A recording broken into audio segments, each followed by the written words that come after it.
கத்தி என்று ஒட்டிடுச்சு குட்டப்பட்ட கூட்டம் இது கோட்டையையும் தொட்டிடுச்சு தன்னந்தனி நாடு இல்ல தமிழ்நாடு நீ தட்டு கெட்டு போறதென்ன வெளிநாடு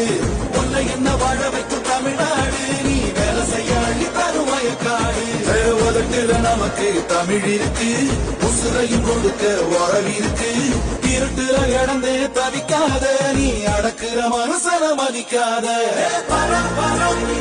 தமிழ வரலாற்று திருத்தி எழுதும் தலைவர் பரம் தமிழ வரலாற்று திருத்தி எழுதும் தலைவர் பரம் தமிழ வரலாற்று திருத்தி